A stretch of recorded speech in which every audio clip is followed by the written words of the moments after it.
Good morning dear students. मैं doctor Prerna Jain SPC government college Ajmer से। हम बिजनेस स्टैटिस्टिक्स सब्जेक्ट के बारे में बात कर रहे हैं और हमने देखा कि स्टैटिस्टिक्स क्या होता है, उसकी लिमिटेशंस, उसकी कैरेक्टरिस्टिक्स।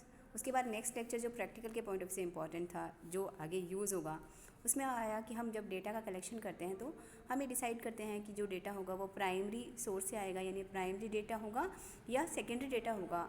प्राइमरी यानी डायरेक्टली हम कलेक्ट करते हैं जो सोर्स या इन्फॉर्मेंट होता है उससे, और उसके मेथड्स हमने देखे। और इसी तरह से सेकेंडरी सोर्स जो पब्लिश्ड या अनपब्लिश्ड हो सकते हैं, उनसे हम डेटा कलेक्ट करते हैं। अब उसके बाद ये जो हम इन्वेस्टिगेशन करने जाएंगे, जो हम स्टैटिस्टिकल इन्वेस्टिगेशन करेंगे, उस समय हमें अब ये भी डिसीजन लेना पड़ेगा, चाहे प्राइमरी सोर्स हो चाहे सेकेंडरी सोर्स हो, सोर्स कोई भी हो सकता है। लेकिन इन्वेस्टिगेशन करते समय अब हमें जो इन्वेस्टिगेशन करेंगे उसके लिए बेसिकली हमें डिसाइड करना पड़ेगा कि हम किस तरह से सोर्स की क्या सारी ही वैल्यूज़ को यूज़ करेंगे, या उनमें से कुछ सेलेक्ट करके उनके बेसिस पे डिसीजन लेंगे। तो यहाँ सेंसस एंड सैम्पल इन्वेस्टिगेशन इसका टॉपिक बनता है।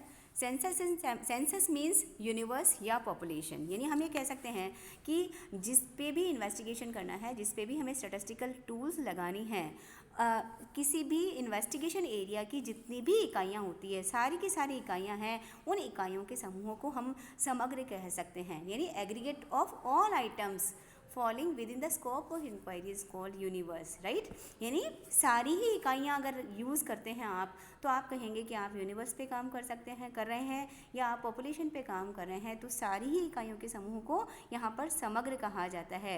जो भी हमें इन्वेस्टिगेशन करना है, जैसे अगर हमें देखना है कि सब चीज़ें गवर्नमेंट कॉलेज में जो वर्कर्स काम करते हैं, जो टीचर्स काम करते हैं, या जो एम्प्लॉयज़ काम करते हैं, उनकी इकोनॉमिक कंडीशन कैसी है, तो वो सारी की सारी यूनिट्स जो वहाँ काम करती है, या आपका मंथली एक्सपेंडिचर्स, किसी भी स्कूल कॉलेज में पढ़ने वाले बच्चे का मंथली एक्सपेंडिचर पर्टिकुलर कॉलेज के लिए आपने निकाला, वो कितना है आप देखना चाहते हैं, या आप ये देखना चाहते हैं कि लाइब्रेरी में कितनी बुक्स है, तो वहाँ अगर हर एक बुक की स्टडी करेंगे तो वो यूनिवर्स हो जाता है, राइट।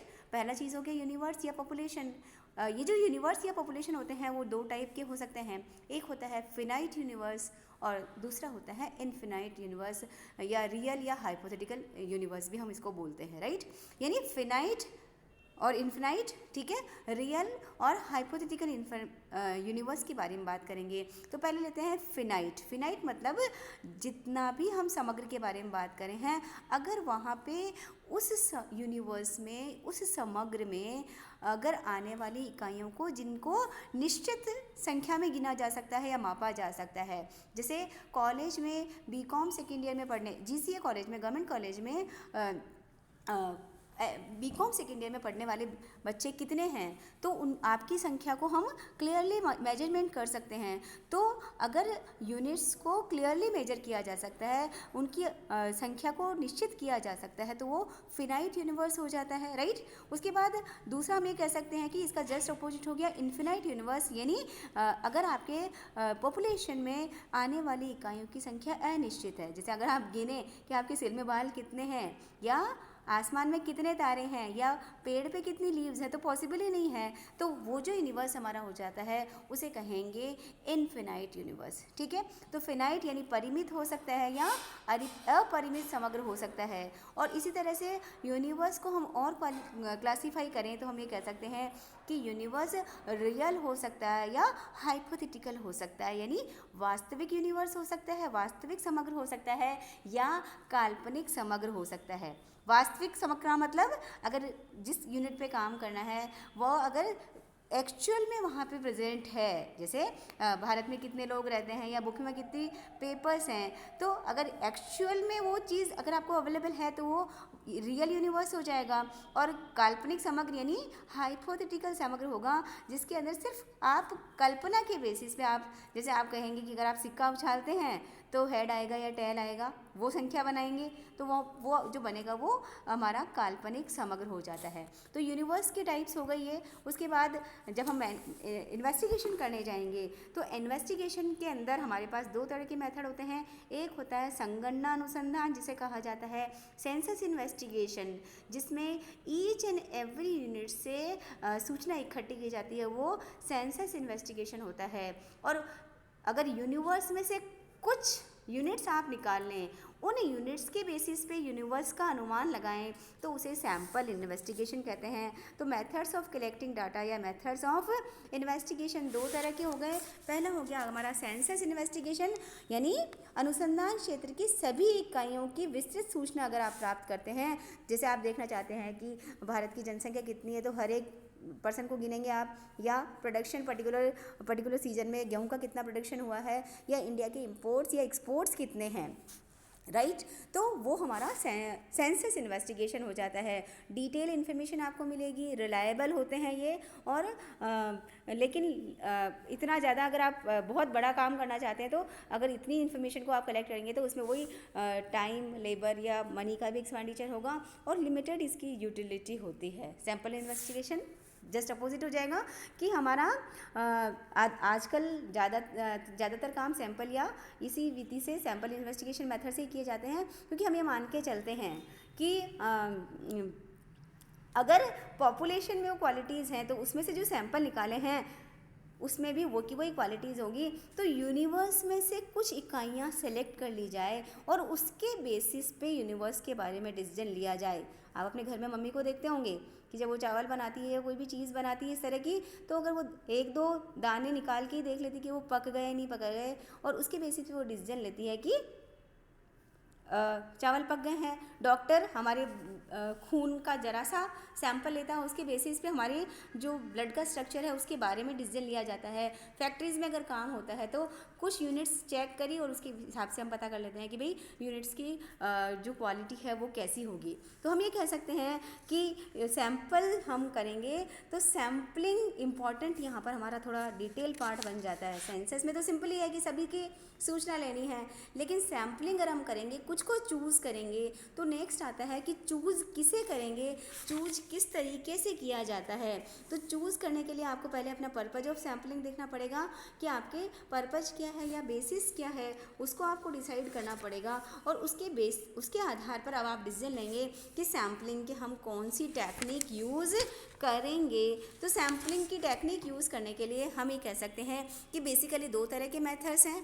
एक रैंडम सैम्पलिंग के मेथड्स हैं, ठीक है, जिसे देव निर्देशन विधियाँ कहा जाता है, और दूसरा हो जाता है नॉन रैंडम सैम्पलिंग। ये बहुत सारे मेथड्स हैं। रैंडम सैम्पलिंग में हम ये कह सकते हैं कि अनरेस्ट्रिक्टेड होगा या सिंपल सैम्पलिंग होगा, राइट, असीमित या सरल होगा, जिसे हम लॉटरी के थ्रू पता कर सकते हैं, या ड्रम घुमा के पता कर सकते हैं, या क्वेजी रैंडम सैम्पलिंग कर सकते हैं, या नंबर्स के थ्रू भी हम वहाँ पर सैम्पलिंग कर सकते हैं। तो जो यूनिट्स का सिलेक्शन होगा, अनरेस्ट्रिक्टेड का मतलब होता है कि आप बाई चांस जो आ जाए उसको ले लीजिए। चांस के आधार पे अगर यूनिट सेलेक्ट की जाती है तो ये कहा जा सकता है, जैसे आपने सपोज कीजिए कि आप कैलकुलेट करना चाह रहे हैं और आपने क्या करा है, सपोज कीजिए ये देखना चाह रहे हैं कि भाई किस किस बच्चे को पिकनिक पे लेके जाना है। आपने सब बच्चों के नाम लिखे, जार में डाले और वो चिट निकाल ली एक तरह से। तो वो जो चिट में नाम आएगा वो एक तरह से बाई चांस हो रहा है, अनरेस्ट्रिक्टेड सैंपल हो रहा है। तो इसे यहाँ पर हम कहेंगे असीमित या सरल देव प्रतिचयन, ठीक है। पहला ये चीज़ हो जाता है। दूसरा होता है रेस्ट्रिक्टेड, यानी रेस्ट्रिक्टेड का मतलब ये होता है कि यूनिवर्स में से जब यूनिट्स का सिलेक्शन हम करते हैं तो उनमें कुछ पहले हम वहाँ पे कुछ ऑर्डर लगा लेते हैं, चाहे वो अल्फ़ाबेटिकली लगाइए, चाहे ज्योग्राफिकल बेसिस पे लगाइए, चाहे क्वांटिटी, आप कुछ ना कुछ वहाँ पे रेस्ट्रिक्शन लगाइए और फिर उनमें से आप चूज़ कीजिए। जैसे आपने डिसाइड किया कि सपोज कीजिए कि 100 बच्चे हैं, हम 8 के मल्टीपल में आने वाले बच्चों को लेंगे, तो 8 नंबर पे आने वाले बच्चों को लिया, 16 नंबर पे आने वाले को लिया, 24 नंबर आने वाले बच्चे को लिया। तो इस तरह से आप कुछ वहाँ पे रेस्ट्रिक्शन लगा लेते हैं, या हम सिर्फ ए अल्फ़ाबेट वाले को लेंगे या जेड वाले को लेंगे, इस तरह से कुछ वहाँ पे रेस्ट्रिक्शंस लगा देते हैं। तो वो जो सैम्पलिंग होता है वो रेस्ट्रिक्टेड या सिस्टमैटिक सैम्पलिंग होता है। ये जो रेस्ट्रिक्टेड सैम्पलिंग होगा, इस रेस्ट्रिक्टेड में भी 3 क्वालिटी बन जाती है। वो स्ट्रेटिफाइड हो सकता है, वो सिस्टमैटिक हो सकता है, या वो मल्टी स्टेज सैम्पलिंग हो सकता है, ठीक है। बहुत ज़्यादा डिटेल में जाने की ज़रूरत नहीं है, बस आपको सैम्पलिंग या आना चाहिए कि इन्वेस्टिगेशन क्या होता है, सेंसस सैंपल क्या होता है, सैंपल में से मेथड्स कौन कौन से हैं, और इनके मीनिंग्स आप देख लीजिएगा कि आप ये सैंपल जो आप निकालेंगे वो इनके मीनिंग क्या है, मेथड्स क्या क्या है।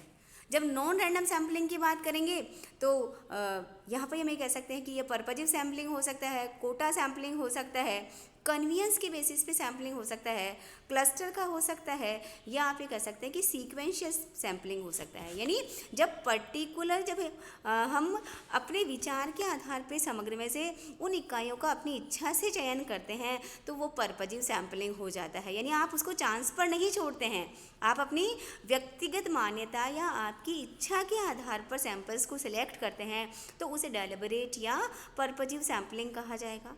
दूसरा हम करेंगे नॉन रैंडम में कोटा सैम्पलिंग।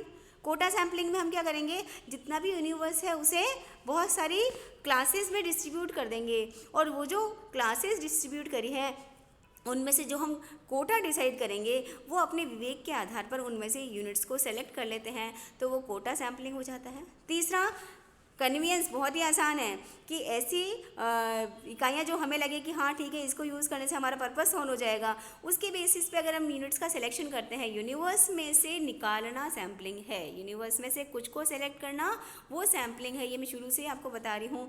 तो ये क्लस्टर हो सकता है या सीक्वेंस के बेसिस पे भी इनका सिलेक्शन किया जा सकता है। ठीक है, तो यहाँ आपको इस तरह से ये जो बेसिक चैप्टर है हमारा, जिसमें से सिर्फ नॉर्मली छोटे क्वेश्चंस ही नॉर्मली बनते हैं, तो ये पता होना ज़रूरी है कि भाई सेंसस क्या होता है, पॉपुलेशन क्या होता है, या सैम्पलिंग क्या होता है, सैम्पलिंग के मेथड्स क्या होते हैं। Thank you.